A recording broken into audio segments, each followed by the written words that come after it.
Ashley Seal, welcome to the Tick Bootcamp podcast. Thank you for having me.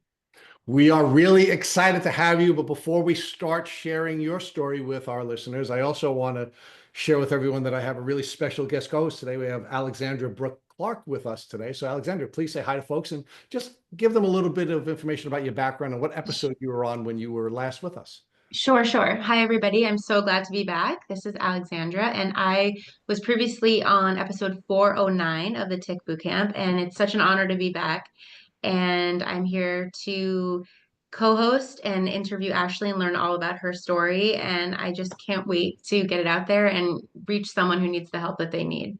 Alexandra, before we build out Ashley's background, can you just share with folks what type of work you're doing now so that folks can know how to get in touch Sure. with you if they need your help? Yep. So I started my company called Armor, ARMUR, 2 years ago, and I'm a holistic health consultant.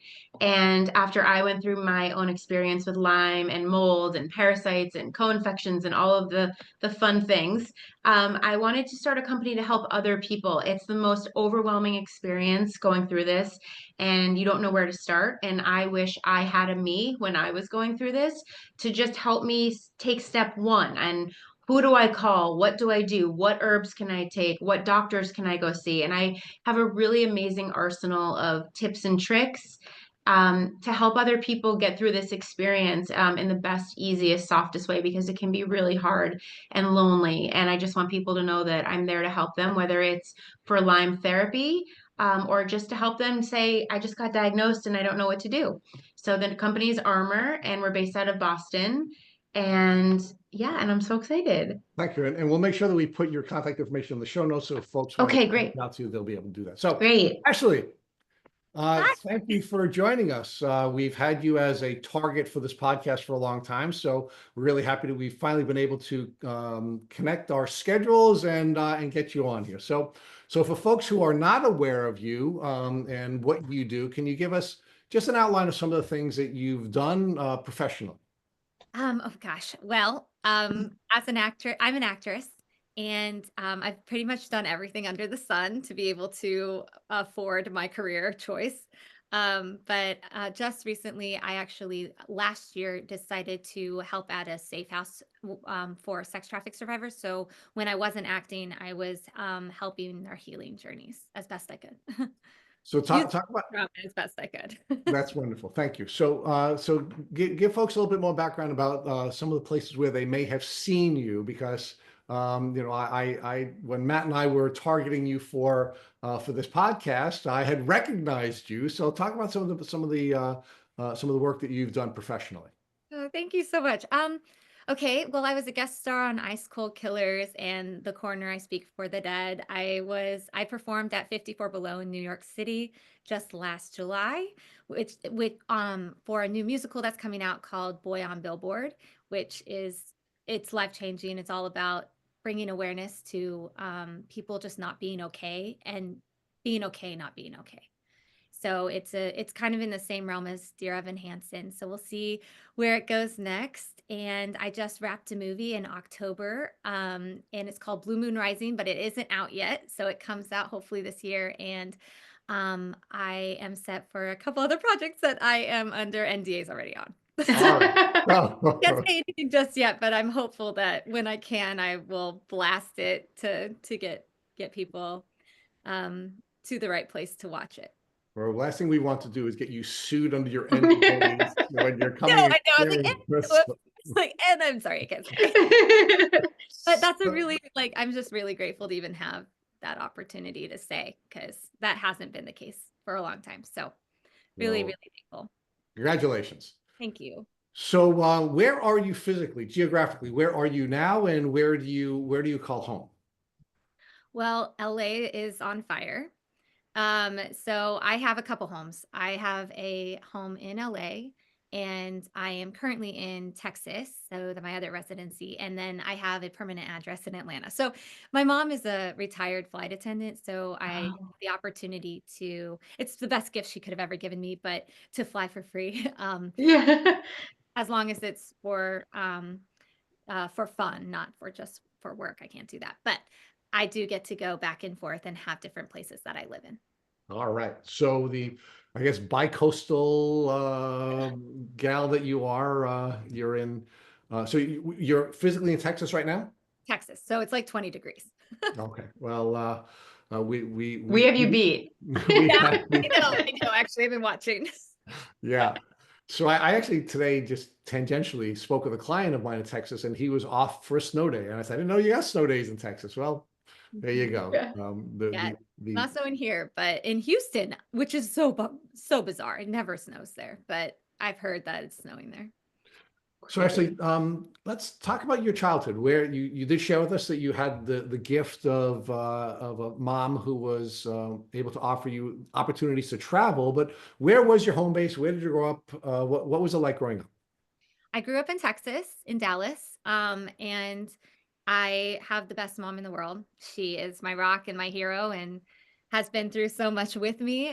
She didn't plan to have a daughter that wanted to act, and that was not her dream, but it became all the struggles that she had to join me in, or she chose to join me in. But my childhood, I grew up in Texas, and I did travel. My mom, really wanted us when we reached a certain age to not just have like a country project in school, but actually go experience different cultures so we could appreciate what other people had and what other people were doing, as well as appreciate what we had. So I'm really grateful for that. So, you spent most of your childhood in Texas. I'm assuming you were educated in Texas. I was. Um, and when did you start to get the sense of what your aptitude was and what you thought you were born to do? So at a really early age. So I've known my entire life that I was meant to be an actress and do entertainment. And as a child, I never changed my mind. So when everyone was like, "Oh, I'll be a firefighter today and I'll be this tomorrow," I was always an entertainer. That was, I used to actually have people, I don't remember this, but my preschool teachers told my mother that I would line up the class at recess at the start of the playground, and I would go sing part of your world because I thought part of your, or I would sing part of your word, because that's what I thought the words were. Um, and then they could all play, but not until I went to the I had top. to watch you. Yeah. So when they would pick me up, they'd be like, "Oh, she's a character. There you go." Yeah. So, So but no life.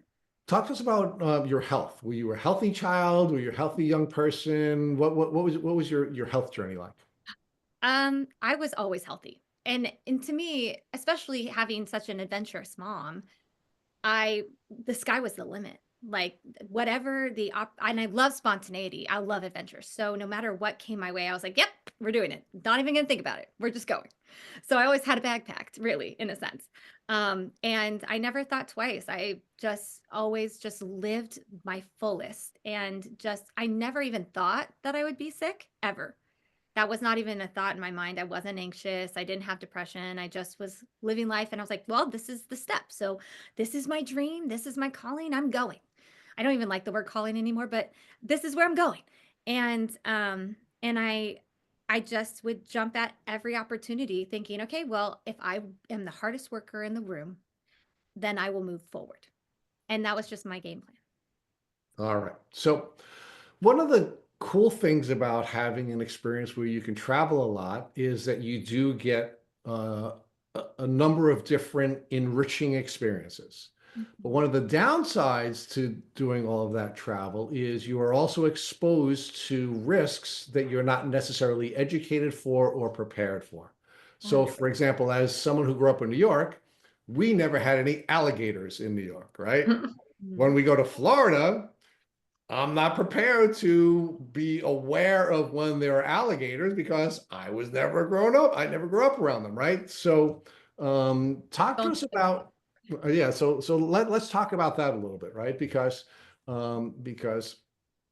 when you were a child in Dallas and you were educated in Dallas, of course, part of your education and part of your cultural experience was to be aware of what risks there were. I'm assuming you have snakes in Texas. We don't have those here in New York, so I'm not really snake aware, right? But you Yeah. understand based on living in a particular place, what are the environmental risks that you should be aware of and be sensitive to so that you can keep yourself safe.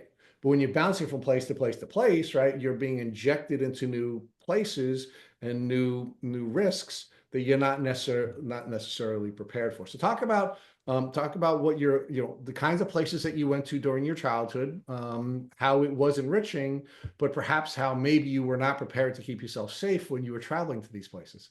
Well, most of the places I traveled were to Europe. So they were under a lot of just protection in a whole lot of ways, like very touristy places. Um, Belgium, like just really lovely, lovely places, Amsterdam. Um, and then that gave me the courage to go to other places that maybe weren't as safe. And I was so I mean, ignorance is bliss. My friends, when I was in, so after traveling through college with my mom and like different things, I decided, my friends decided we were going to do a mission trip, like go and partner with Kids Alive International in Haiti. And I knew nothing about Haiti. I was just like, okay, it's close to the DR. That looks pretty. And then I'd be with my friends and we'd be helping people. So I was like, oh yeah, let's go. And so I raised money. That wasn't a trip that I did on anything with my mom. It was with my church and with my best friends at the time. And we went down there and I was not prepared. I was not prepared for the living. It's a third world country, and I wasn't. I had no idea. We were in the jungle part, North Cap-Haitian, which is about 5 hours outside of Port-au-Prince. It's probably not that long, but because of the roads, it takes about that long to get there. And we stayed on a compound for the most part, unless we were being taken by someone that was well known in the village around outside of that. And I got bit by a lot of things. Ticks were not really a thing there that I noticed, but I got bit by tons of fleas, lots of mosquitoes, and it was so hot. But I got very sick there because I accidentally, this again, I didn't do my research well, but I ended up drinking some of the water because that I wasn't supposed to when we were working, and I got very sick with the parasite. I brought a parasite back. He decided to come back to the States with me. Um, it did do when I was there. I thought I was going to have like this huge heart for missions when I went. I was like, even though I wanted to be an actress, I was like, yes, I'm going to like, it's going to be all about Haiti. And I loved everyone I met there. Everyone was incredible that I met there. But I remember having a conversation with God and being like, I thought that I'd feel differently. And I just got this desire to just be a light in a dark place in the States. I couldn't wait to get back. And it wasn't just because I didn't feel well, but because it just made it very clear where I belonged, at least for a time. All right. So let's talk about what you knew during your childhood, if anything, about ticks and tick diseases. Nothing. Like if we're being honest, nothing. Like because in Texas, that's not really normally what you deal with. You deal with a lot of mosquito bites. So you know a lot about mosquitoes. And trying to put on that DEET, that's not good for you, but we did it because, but we really didn't know much. I just honestly, what I knew about ticks, if anything, was that it was in the mountains, and we don't really have mountains here. They're hills. Little bunny hills. All right. So let's talk about how your life progressed. So you have this multicultural experience. Uh, you have a great deal of enrichment. You're getting spiritual enrichment by going to different places, and you're not only learning about what you like because of good experiences, but you're also learning about who you are and what you were created to do based on how you felt about some of the other experiences. Even though you had this helping heart and this spirit of help, you were learning more about yourself. So talk to us about how your life was developing, how your education was developing, and how you started to break into the acting and Oh, entertainment industry.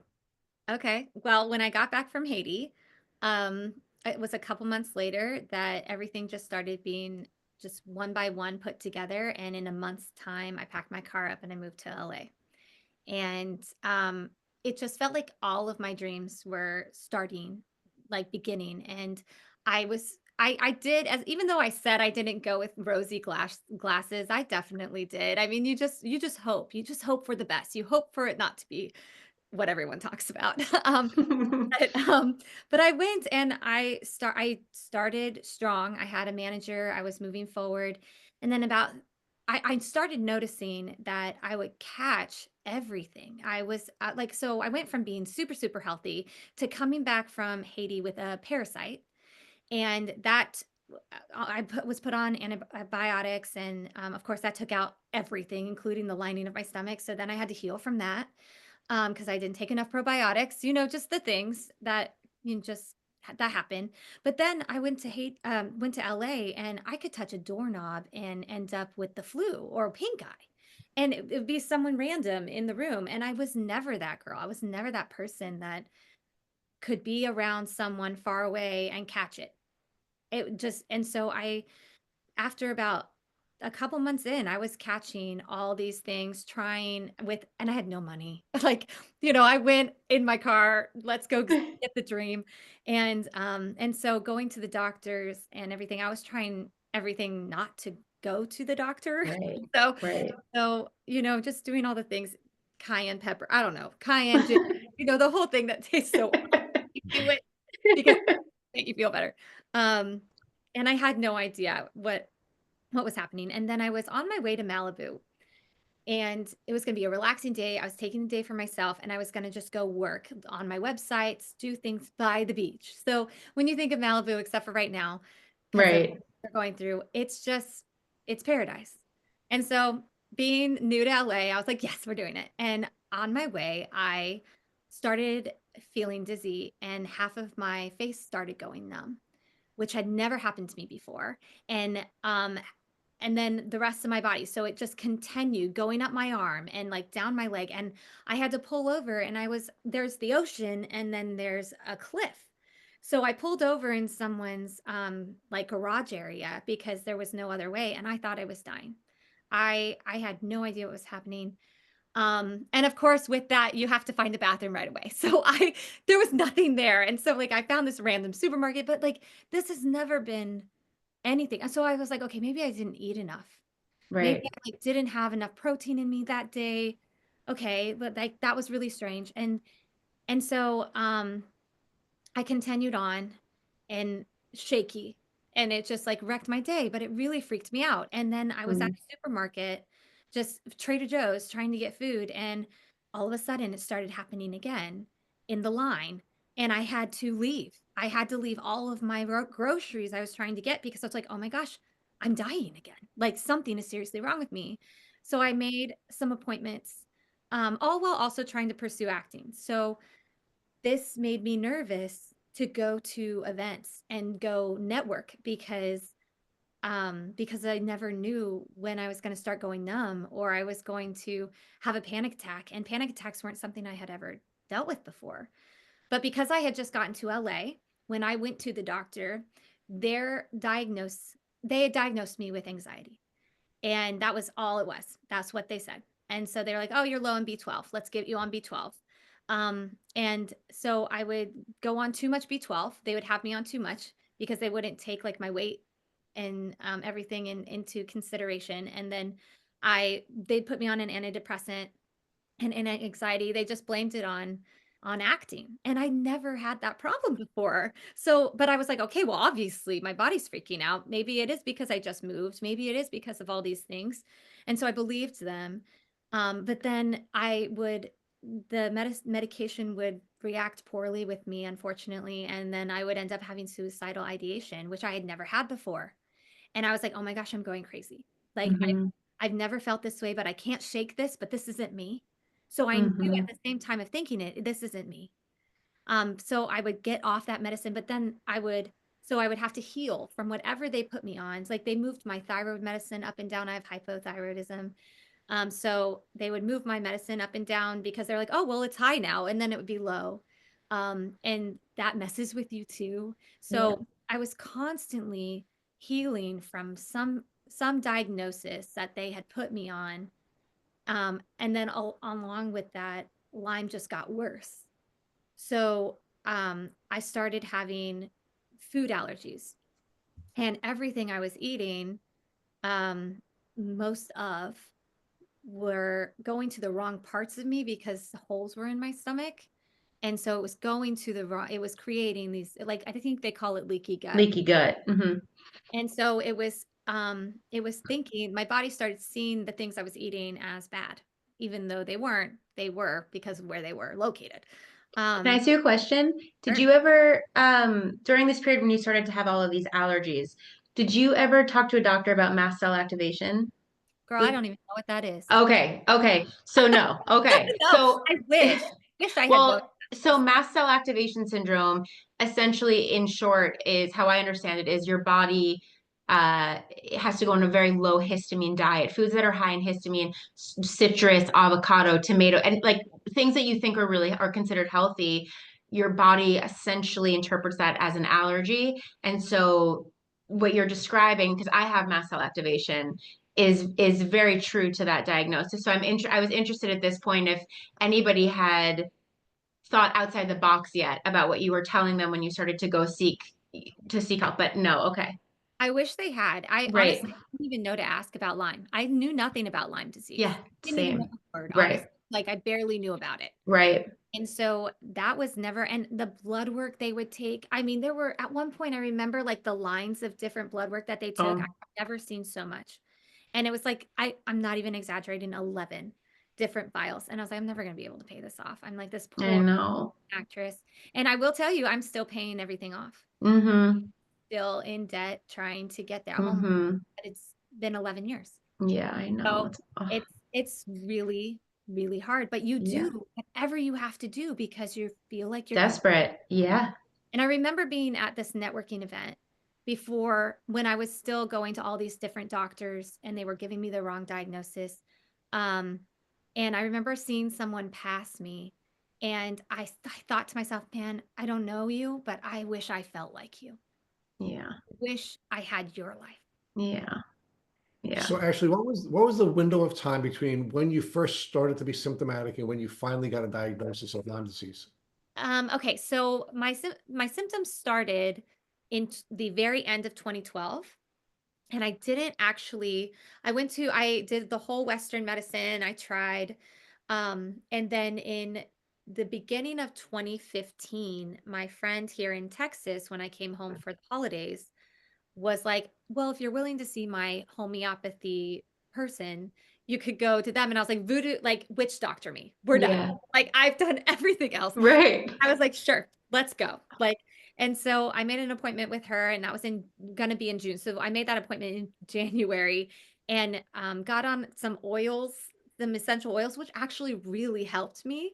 My body really enjoyed those. So so in the meantime, it really, really helped. But then I saw her in June, and I just remember she didn't let me tell her my symptoms. She was like, don't tell me. I want to prove that this works. And so it was through electrodermal therapy scanning, where you hold things and it takes the electro I don't even know electrolytes electro somethings Yeah. through your body, and it finds blockage. It figures out where there's Was it block. like muscle testing? Was she muscle testing you? Kind of, it wasn't muscle testing, but it was holding, like, it's through a system. So like it's Okay. kind of like detecting what is going on through my body. By frequency, maybe? Yes, that's the Okay. thank So you. it's Not a- so that I'm so sorry. I that's okay. So Firefly was it called Firefly? No, it's called, hold on, I have it. I think it's called like electrodermal But therapy. it's using frequencies. So it scans your body essentially to find the frequencies to find the blockages. Yes. Okay. And then you just kind of hone in until you find the Yes. problem. Yes. Yeah. So she was able to tell me, I sat there and she was like, okay, have you been feeling like you have had asthma? Like, have you not been able to breathe? I was like, yes. Yeah. Well, it's because you have Lyme disease and it's around your heart right now. Mm-hmm. And then she said, she was like, have you been foggy brain? I was like, oh, yes. Yeah. Thank you. I'm sorry. Yeah. He was like, okay, well, it's in your brain. Have you been thinking things that you normally? I was like, yes, I have been thinking things I don't normally think. I'm exhausted all the time, and I've been having so much anxiety. And she found it mainly in my thyroid and my adrenal glands, which is why my thyroid kept going up and down. And they were not addressing the actual problem that was surrounding my thyroid. They were just seeing that my thyroid was going up and down, and addressed that. And so So I just want to ask you, when you were getting this treatment and she said the word Lyme disease, was this the first time that anyone, any practitioner, anybody who you had spoken to had said those words to you? yes. And were you shocked? Were you confused? Did something click in your head where you said, "Oh, maybe the bug bites that I got, during my mission." Like, what were your initial thoughts when you heard that? I was relieved to have a name to a problem. Yes. I think I finally had like a pathway. And since up to that point, I lost a relationship because of my anxiety. My friends were like, just get on meds. Right. Just need to get on meds. They were done. They were done with the threshold of being patient with me and my flakiness, or Right. unable. Like I tried to be adventurous like I normally would be, and then I'd have to bail right when we got there. Of course. And You're not you're not the same person. and it was Yeah, so depressing. I was so sad, and I mean, it hurt so many of my relationships. So to have a name for what felt like I was going crazy, um, it helped a lot. And it made me feel hopeful that right. maybe there was a solution, that I Right. really could actually get better. And I had Right. finally found someone that was done guessing. We were Right. done guessing. Didn't you feel, I know that in my journey, so when I was finally diagnosed, I was so ignorant about the disease itself because what I did know about Lyme was you get bit by a tick. And I was only told it could be by a tick, which we know is not true. But you get bit by a tick, you have a bullseye rash, you go to the doctor, you take 2 weeks of antibiotics, and then you're good. This is what I was told. So when I heard Lyme disease, I remember I called my family crying out of joy. Little did I know I shouldn't have done that. I should have been crying out of fear, but I thought this was a quick fix because there was no information, right? So when you heard Lyme, I'm assuming you felt like, okay, we got it. We know what it is and we're going to take this out. So I think that's really important for people to hear is that yes, it's amazing to have to figure out the disease because now we have a journey, we have a path.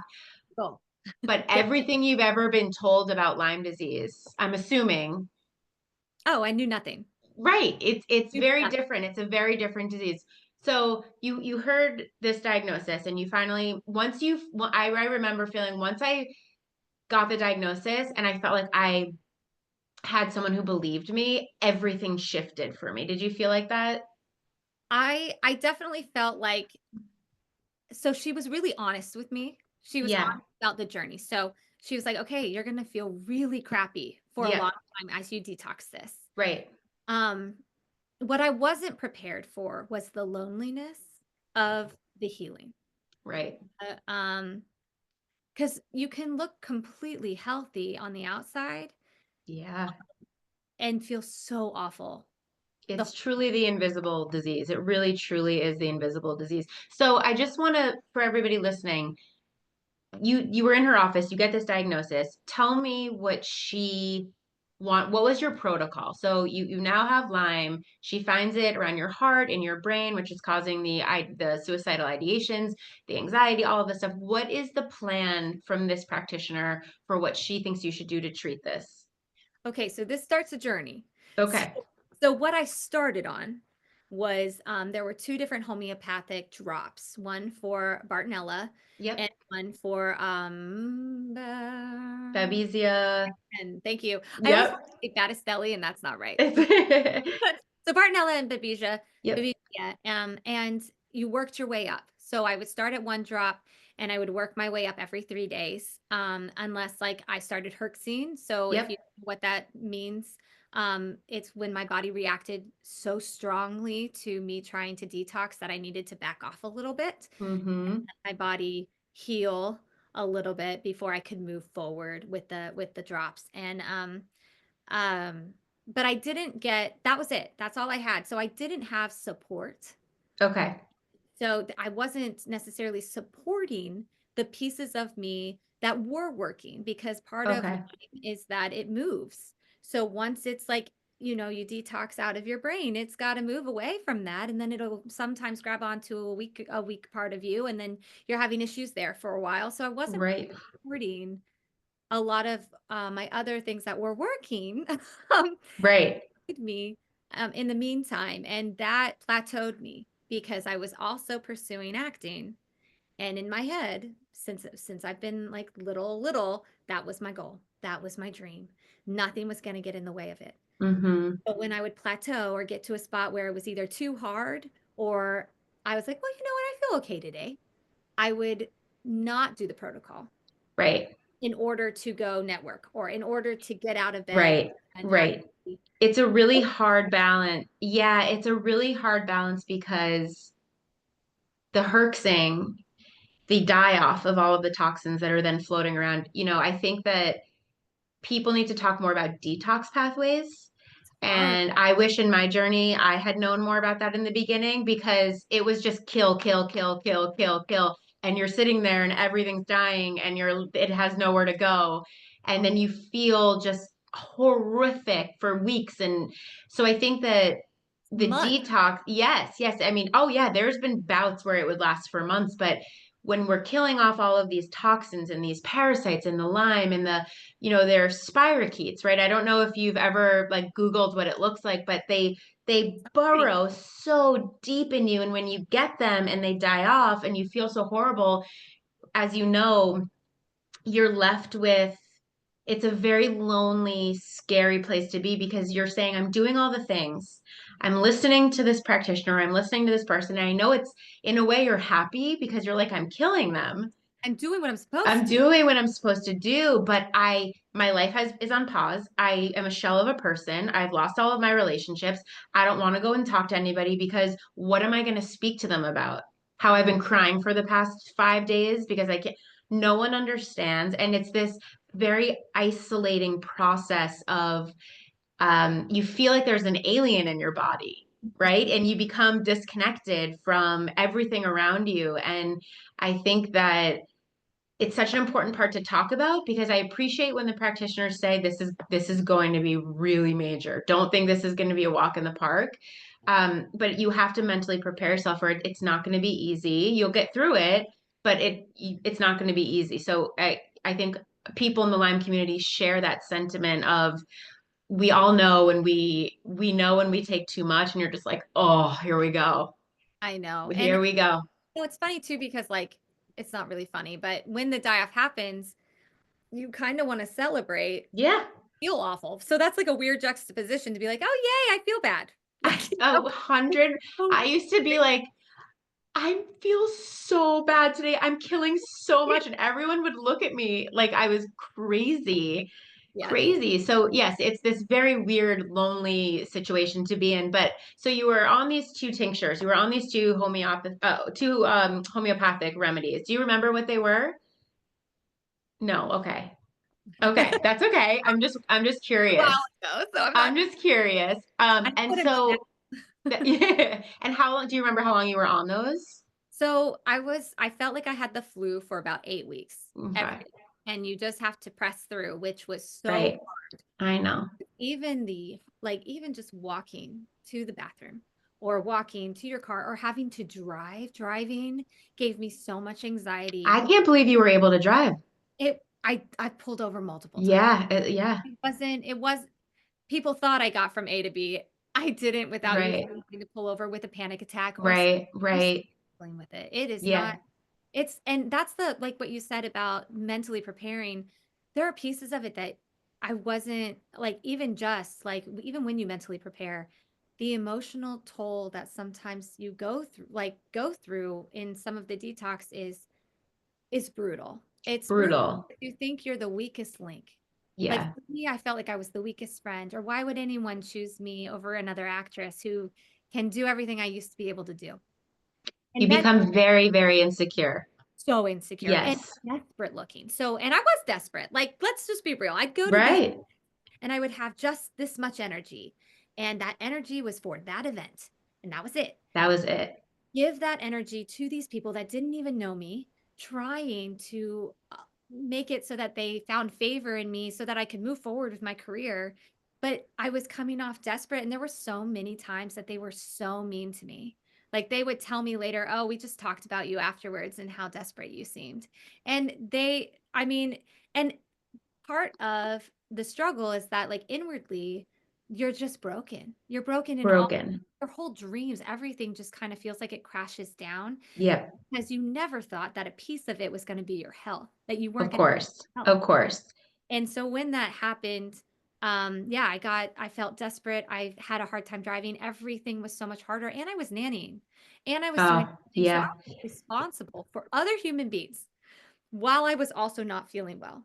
And so I did my very best to mask it as best I could until I was gone. And then my body would freak out or something would happen where I would find Well, it. you get more anxiety trying to mask it.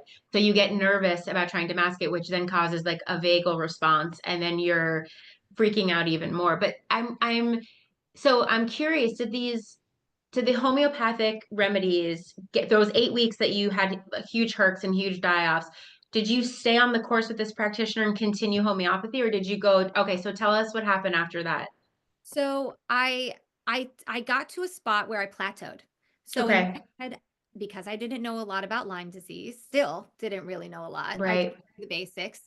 And what I was going through was so hard that I just was focused so much on that journey. right, And I felt so alone. I knew no one that had Lyme disease except for one, and she was healed. She was yep, good. And it was while she had been growing up in the north. So I didn't really have any kind of community mm-hmm, understood what I was going through. So there was just a lot of that. But when I plateaued, I thought I was okay. And so and all of my appointments were in Texas. So oh, I didn't have to fly back, then great. Like, so I got to a spot where I seemed okay. And so I started going on the journey of feeling semi fine. okay, And I didn't really feel like it was helping me anymore, those two. And so my body just wasn't reacting the same to it anymore. So I would go back every 6 months, once or twice. So it gets okay, bad, even like all of a sudden. right, But I kind of went on this journey for like, I would kind of plateau and stay on it. I'd get back on it for like a month, feel crappy for a month. And then I'd be like, oh, I'm fine. I can go do this. I can go be on set. I can go to Alaska and film this or like whatever. And I'm fine. And really right, convince myself that I was better.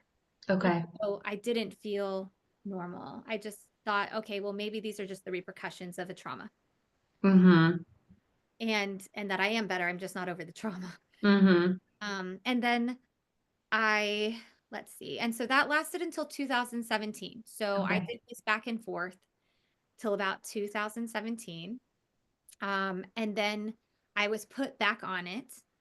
Um, and then I was active Lyme disease free. So they diagnosed me with active Lyme disease free. I went to the doctor, they did the test. I didn't have it the anymore. Western blot, Yes. okay, And so I did that thinking, okay, well, if the blood test says I don't have it, then I don't have it. I'm right, done. We're free of this. And I right, believed that. And then I got on tour. I went on tour. And that was the best adventure of my life. And thankfully, I didn't have any symptoms. I was active Lyme disease free for a while. In 19. That was 2019. And was that the only blood test you had ever taken? Was the Western blot so your diagnosis came from the naturopath, correct? It did. Okay, so you weren't rerouted to take any other medical testing. You just tested Western blot. It said negative, so you were like, I'm good. We're moved on. Okay, Said in the test and my blood work, it actually said that it had been there. Like it actually showed that, but it didn't show that it was active. okay, So that was whatever test they did. That was what. okay, okay. And then in 2020, I signed with the biggest manager I had been with. And my career looked like it was taking off. I was about to go on tour. I was talking to Warner Brothers. I was going to be having those meetings when I got back. It was just everything was working. And I did so much networking. It was like new me. It was like all of a sudden, Right. this was what I was trying to do for so long. and that new me was the old me, but now with experience. And so, but that lasted in January of 2020. Okay. And I was literally going from party to party to network, and it was so much fun. But then all of a sudden I started getting some chest pains in February, and I wasn't quite sure what was happening. And at that point, I hadn't had a panic attack in over a year. Okay. Have any of that when I was performing on stages, nothing. So I wasn't thinking in that realm at all. And I was driving to my side job, and all of a sudden, I all of my muscles stopped working. I Wow. didn't have I had so much weakness in my entire body. I barely made it to the house, and I had to use both my hands to put my car in park, and I couldn't even stand up. Oh my God, that's so scary. I thought I was dying, and Yeah. went to the hospital. I actually called um the mom of this family, and I was like, I need you to take me to the hospital. Something is seriously wrong. And at that point, COVID was just being talked about, sort of. It was Okay. they hadn't started testing for it yet. Yep. And I was supposed to go on tour 14 days from then.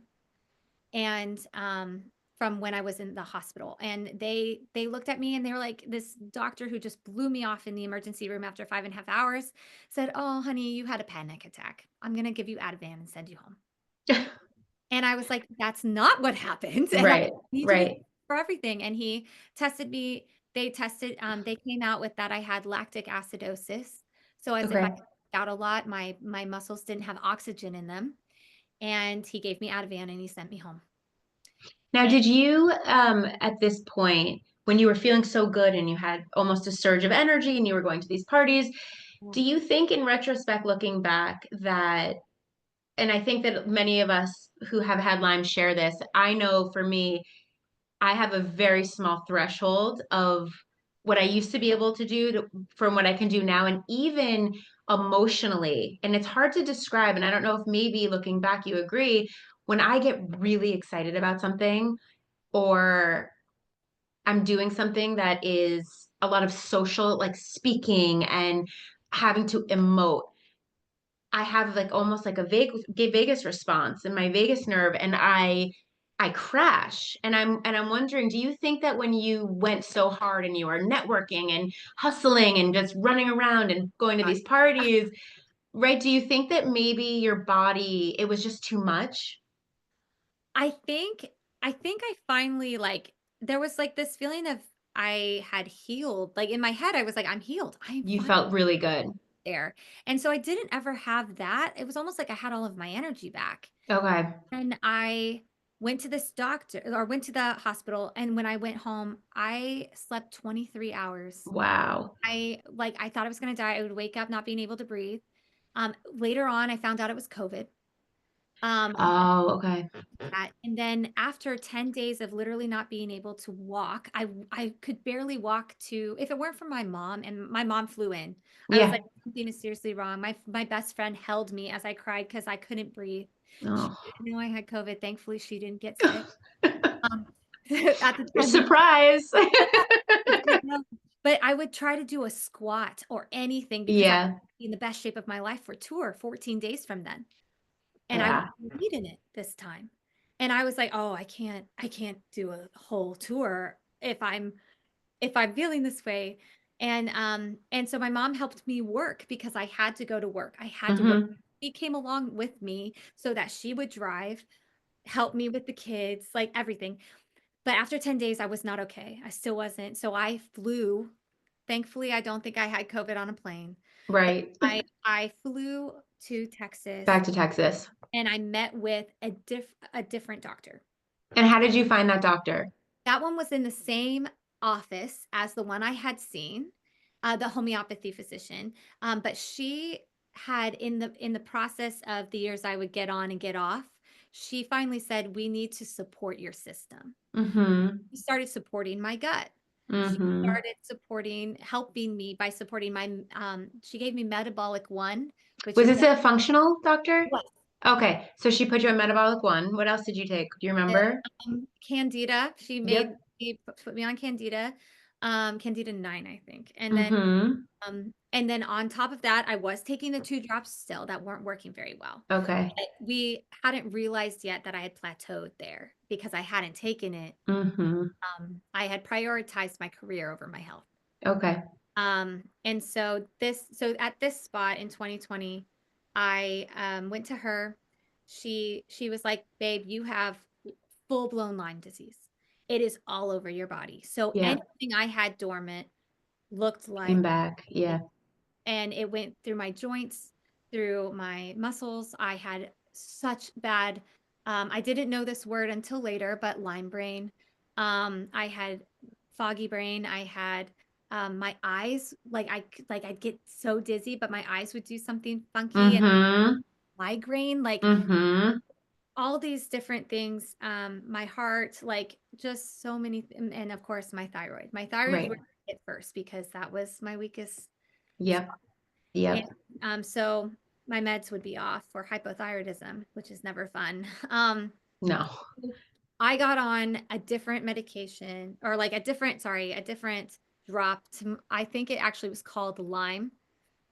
This is a homeopathy remedy. Okay. Was, but when I went back to LA, it didn't really help me. The support did. I did feel better because I was being supported. Right. Just your immune system at baseline needed some. Yes. But Okay. so it wasn't until, so I didn't go back to LA because of everything that happened with COVID. And I spent 5 months in bed trying to, and I felt like I had a stroke so often. Like there were so many different detox experiences where I thought Right. something else. I was like, oh my gosh, this has to be something. And Right. created, this whole journey has created so much health anxiety Yeah. where I see like a dot and I'm like, That's my it. like Yes. or Yes. something drastic. But what people don't understand is when you go through something so traumatic, you do go worst case scenario, Of because you course. are worst case scenario. Of course. So many different things. And so, but it wasn't until 2022 that my organs started just stop. Like so we're not working correctly. And I felt so hopeless because everything I seemed to be taking wasn't working. So you were still on the drops, you were on the gut support, you were treating candida, Yes. did you change your diet? Did they tell you to Um, go on a specific diet at this point? Not really. Like I did start doing research on my own to do protein based. Um, Okay. that's my blood type. So I kind of went the blood type route where it's like, okay, eat for your blood type. So I tried to always have even more protein in my diet. Okay. So that did help. That did Okay. really help. But for the most part, um, I felt very much like I was flailing. I didn't have a community to help me to figure this out. I didn't know anyone really, except for one person who was like, I hope, and she was incredible, but she also lived in Texas and had a family and went over it. She didn't have it Right. before. Right. Right. So she was going off of her experiences, which I had already tried, and it hadn't worked. It didn't work. And so, but it worked for her, which is great. But anyway, so 2022, I was on the phone with my mom driving to another job. I had four and a half jobs at that point, four and a half, just to stay afloat because inflation and just And COVID. you're paying for all the medicine and you're paying for, yeah, it's Mhm. very expensive. And then on top of that, nothing was moving with my career. After everything died during COVID, building that back up while also having Lyme disease seemed impossible. Yeah. I felt left behind. Mm-hmm. And everyone was moving forward with their lives, it felt like. And here I was still not even really doing well walking downstairs and still feeling that anxiety that just, Yep. it just waits. It waits Yeah. until you get in the car. Yeah. But and then I was on the phone with my mom and I was crying and she was like, Ashley, like you really need to decide, do you need to come home? Yeah. And I just lost it. Like Yeah. my dreams, everything I know. were crumbling to the ground Right. because of Lyme disease. You feel like you are not driving your own ship Oh yeah. and you are just a passenger in your life. And that my life was over. Mm-hmm. Felt like my life was done and that I had Mm-hmm. failed at Mm-hmm. everything I had tried to do for 10 years, Yeah. LA and building, and it just wasn't working. And so I made a really hard decision and decided to prioritize my health. And I know that probably shouldn't have been a hard decision, but for me it was because Yeah. the dream was everything that I Right. wanted, that I felt like I was supposed to do as an actress, Right. and LA was the place, you know? And so, but I pretty much Irish goodbye out of LA. Yeah. Most people don't even know that you're there or not. Like, Right. so Right. I only told my core groups, Right. and then because my mom's a flight attendant and I had a place, so I could get on a flight at 6, and I still do this. I get on a flight at 6 in the morning and I'm there at 7, and I can be Right. there as long as I need to be. Right. Right. So it worked out perfectly, and God honestly put all the pieces together, even though I felt like everything was falling apart. And I remember I sold everything. And the Okay. stuff I didn't sell is at my friend's house in Northridge. Like, and they're so nice to still have some of, Let's just still have it. Thank you, friends in Northridge. yes, they are great. And then the nanny family, like, they were like, this is your home. This is You'll where come back when you're ready. and And that was probably the best decision of your life to say, I can't do this alone. I need a village. I need support emotionally, physically, uh, 360, right? You needed to go home and you needed to have help because you can't do it by yourself. And I actually was holding the dresser I was about to sell, and I was bawling my eyes. I was holding myself up. And I felt like God said, trust me. Mm-hmm. It's like, I know this is the right move, but I am Right. so sad. I'm Right. so sad. I And know. and you know what's interesting is that, like, then I came back, and I found a I really was so hopeless. I didn't know where to turn. The things I was on weren't working, so I needed to find another way. And long story short, on that end, I found another functional medicine person who Okay. had Lyme. And so I went to her and I explained, because I was so hopeless. I felt like I wanted to die. I was Yeah. at a spot, and I've never been at that spot. I'm always the happy I person. know. I know. When I wasn't happy, people thought I was happy. I know. Know. And so, but I truly wanted to just die. I was, I know. and then I went and saw this lady, and I told her how I was feeling, and she was like, "Babe, you're gonna be well in 9 months. We have like a different solution, and I can speak with experience that what you're feeling and thinking right now is called Lyme brain. It is Yep.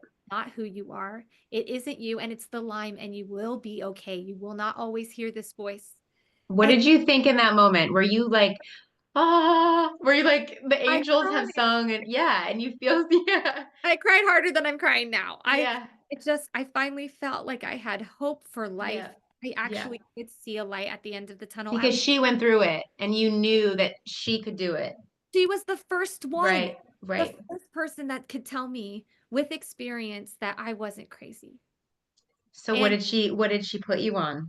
she put me on Premier Cardio ND, Yep. Premier HMND, Okay. a gut help. So Okay. really called gut health. I could look it up, but I'm not going to Okay. one. Um, and then she put me on gallbladder ND, Yep. and that's all in Premier. And so she Okay. would see me every 2 weeks and test me, and it was through muscle testing, Muscle testing. to see how much I needed. So it Yep. would fluctuate or would go down, but she saw me every 2 weeks because it fluctuated that often. And, Mm-hmm. like, you need to not work out or do much right now because you're about to go through a really hard detox. And I laid in bed thinking my life was over. Like, but that I was getting better, but Right. that I had just given up my dreams. I'm never Right. this. I have no friends here. And I Right. Your only goal is getting through the day. That's the only goal. and I did have friends. That's the thing, I did, but in my brain with Lyme and feeling so lonely, I felt like I didn't. Right. And so it wasn't my friend's fault. It was more just my brain. That Right. like Right. the people that were, but I did have people surround me that were so amazing. And my friends in LA that were meant to stay with me through this journey and through and without and after stayed too. And then the Okay. ones that didn't just saw, I realized were just using me. And that was a hard thing to have to swallow too, walking away where it looked to them that I had failed. And Mm-hmm. so I was not useful to them anymore in the Mm-hmm. entertainment world. And so I never heard from them until I posted I was Lyme disease free 9 months later. And then I heard from some of them. And hopefully you didn't reply. I did, I'm but just okay, kidding. I definitely had to work through the resentment and the forgiveness side of. No, I think that that's a really valid point. I'm glad that you brought that up because when I was sick in my own journey, as I started healing, not when I was in the thick of it and feeling horrible, but when I started to see glimpses of normalcy, I started to say to myself, okay, there has to be a lesson in this, and there has to be a reason. I'm not a religious person by any means. I'm very spiritual. And I said, I have to take something good out of this. Has to be And something. yeah, and there has to be something because whether that is for self exploration, whether that's what I feel for me, and I want to know what you think. I feel like my purpose is to help other people. And I had to go through that because I was put on this earth to now help other people with this and to heal and to not feel alone. And I think that that's a really important for anyone that's listening out there and you're hearing us and we're talking about all these horrible things. It's depressing and it's sad and it's scary and you're probably panicked and and all of the things, but there is a greater lesson in all of this and maybe you haven't found it yet, but you will 100%. And I think for you, maybe you're still finding it. I don't know. Do you think you I'm still Yeah, So yeah, and I totally agree with you. And like I think that when we go through something so hard, we try to find a reason that we're going through it, no matter what. right, Wherever you stand, like it's like, right, hey, this has to have a reason.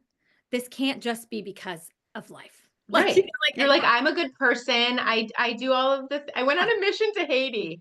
I'm and a that's great where they believe I person. got it.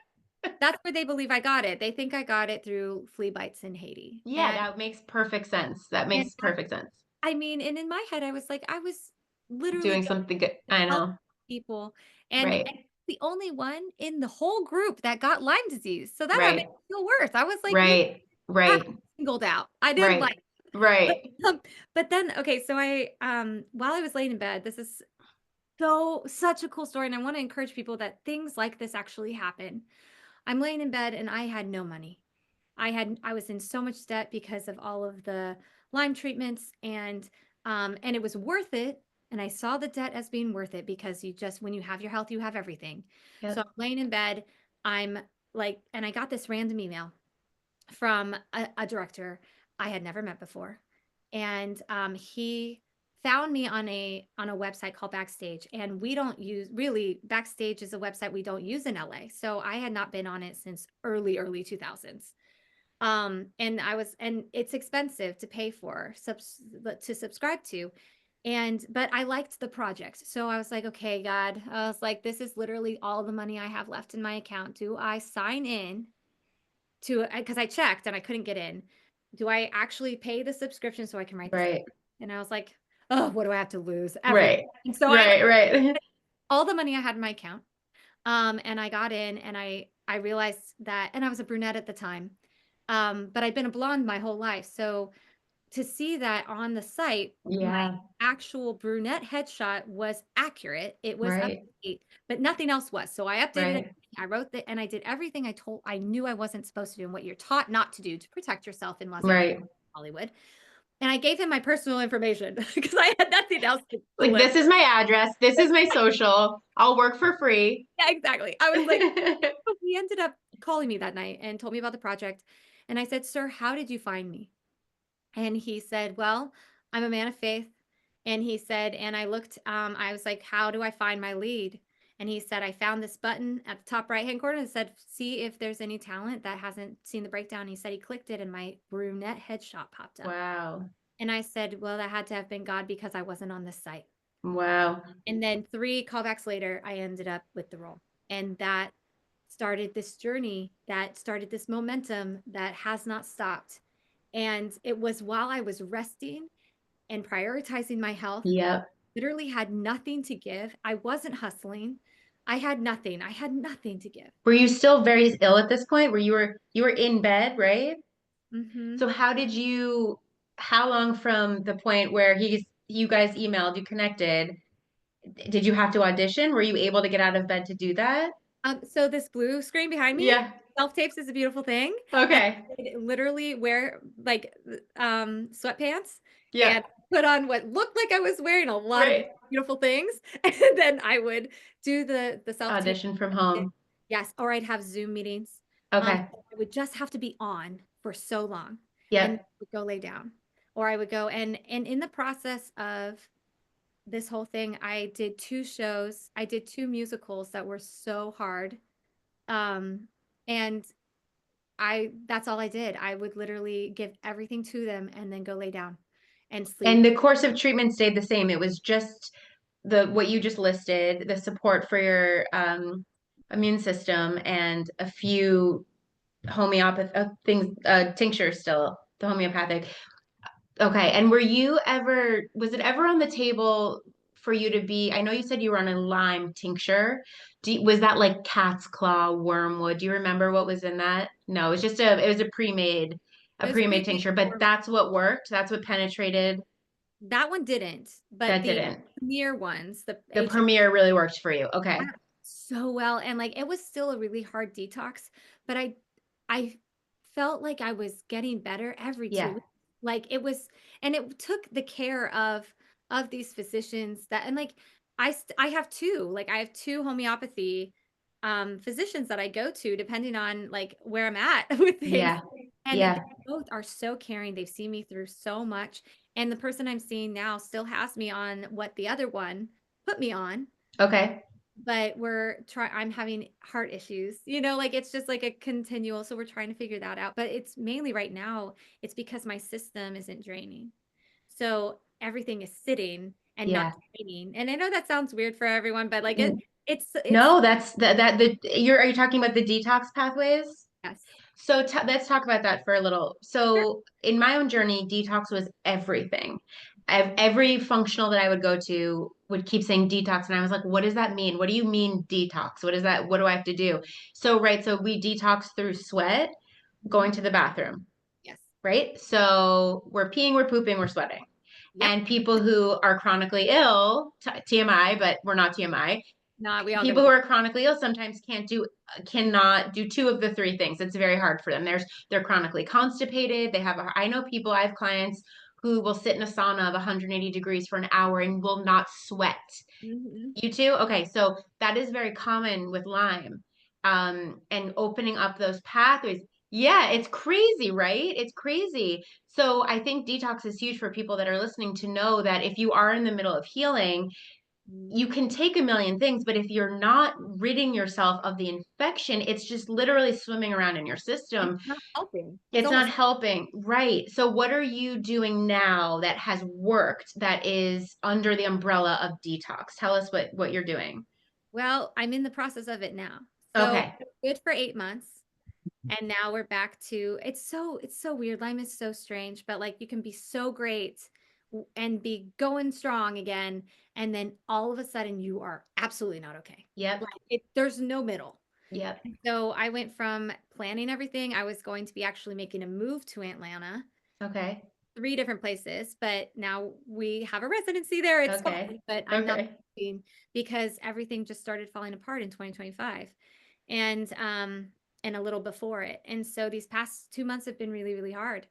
And I can't tell you how great it is to find people that understand, Mm-hmm. because even up to this spot, I don't have a community of help or people that have struggled through Lyme. So when Right. I find people that like literally are telling me parallel Right. to what I've dealt with, or what, it's just like, oh my gosh, I'm not alone. And I Right. think that's so important. What I want to really hone in on this podcast is that you're not alone. And like that's something like you said about wanting to make a difference in the industry I've chosen. There is so much depression and anxiety. And if I hadn't gone through, sorry, Right. It's if I okay. hadn't gone through all of the misdiagnosis and then the treatments that were really hard, and I wouldn't know what anxiety and depression felt like. I wouldn't know on a different level. Mm-hmm. Sit in the trenches with people that are struggling Mm-hmm. on that, like what they can't control, and what I would want to do for other people, or what I would have liked for myself, was to have someone I could have counted on to be my out. That Right. good that I didn't feel so horrible that I was making them leave the party or Right. something. So Right. I tried to be that. I want to be that for other people now. Like I don't mind leaving. If someone starts having a panic attack, let's go. Let's get out. Right. We don't Right. have to be here. But like being able to finally understand on a different level, like what so many people, even if you don't have Lyme, are going through Mm-hmm. really does make you feel less hopeless. That Mm-hmm. you're not broken. You're not broken. Like you are just human and we struggle and you might feel broken, but people aren't looking at you and thinking, oh, she just can't do it the way that Right.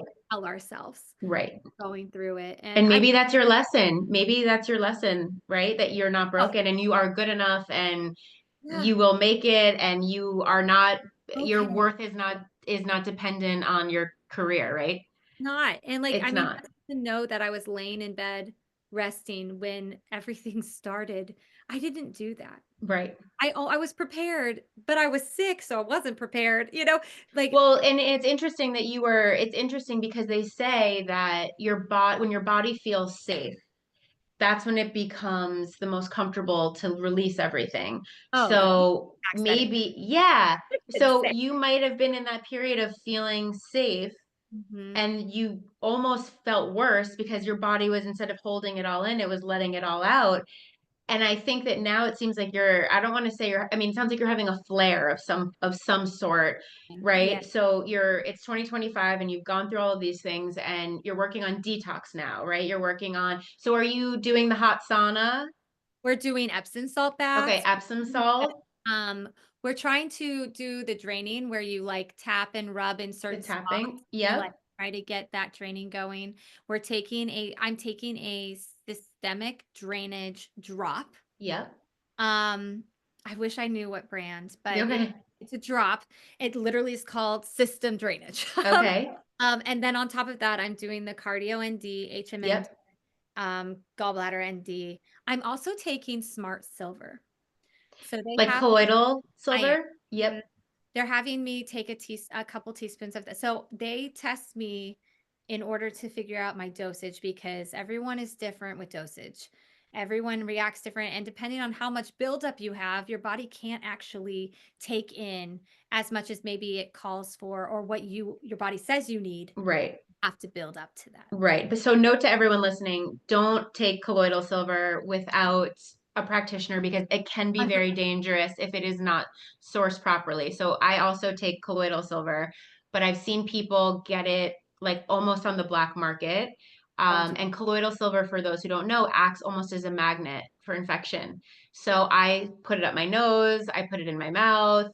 But it has to be, be careful. yeah, you have to be careful, and it has to be under the care of someone who really knows where What? the silver is coming from. Yes. What about, do you sweat? Are you sauna, doing anything with heat? Um, not no, like not really. Not But yet. Okay. sweating. So that's new. I actually think that's a hormone thing, but people Okay. know. Okay. Okay. Because that was really helpful in my journey. Low heat in the beginning. I ordered a sauna blanket and it's Okay. like a sleeping bag and you get in and it like comes up to here. If anybody's interested in the name, it's Higher Dose. That's the brand. And I still religiously do it every day. But so detoxes, I feel like when you start to detox, that's when you're really starting to heal, right? Because you're getting everything out, and then comes the emotional, and it all kind of flows down. So right now, you're still taking a lot of stuff. You're working with two practitioners, one in Texas, one in LA, Just two in Texas. just two in Texas, and they're I'm kind of. in LA often, so I split my time, but all of my work, all of my treatments are here in Texas. Okay. What would you say to people listening were the three things? I know this is hard because there's so many and it's hard to remember. Three things that you took or treatments that you did. So whether it's ozone, whether it's massage, whether it's the frequency treatment, or any of the specific tinctures, what are three things that you're like, these are my non-negotiables. I cannot live without. Um, okay, so I didn't know what self-care was Okay. until recently when I moved Yep. back because or Hollywood, just the whole what I decided to pursue didn't really call for that. There was no reason Right. for it. And I thought I was fine without it. I didn't realize how important it was. So I, as much as this might not be like a scientific, like, or do this, I would say find where your self-care, like something that is so helpful for you personally, and religiously put it in your schedule. Look forward to it. Even if you have a really busy schedule, or like, oh, I just don't have the energy today, just treat yourself to something. So like a walk or Or like a bath, meditation or bath. Okay. yeah, or like if you can't get out of bed, pick your movie that inspires you. Watch it, because your life isn't over. And if you are still here, you still have a purpose. Mm-hmm. And so just know that self-care is so important, and that give yourself grace to have it. I didn't give my Okay. grace for so long. I still sometimes struggle with the shame of, oh crap, I can't do as much as someone else, or I should be able to do this, and I Mm-hmm. and Mm-hmm. so on those days, give yourself grace, because we all are struggling through something, Mm-hmm. and it is okay not to be okay. Um, and you're not alone. Um, Even if you're in your room by yourself, Right. alone. Right. And and then I would say, okay, so there's one. And So then self-care. healthcare. Yep. And then I would say, like, and something I'm learning, and is that, like, the importance of community. Um, I just talking to you guys before we even got on here. Um, I don't have a community yet of just people that struggled with Lyme. And Mm-hmm. but when I find out that someone struggled with Lyme, that's maybe an actor or something, I'm like, oh my gosh, I feel connected to you. Right. I know Right. you. And that can come off creepy. So like I don't recommend that. But just to have your community of people that understand, like a Lyme community, have people that maybe understand exactly what you're going through if you can, Yeah. is that will help you tremendously. It's amazing how much our bodies heal physically when emotionally we're healing. Like, Oh my God, it's everything.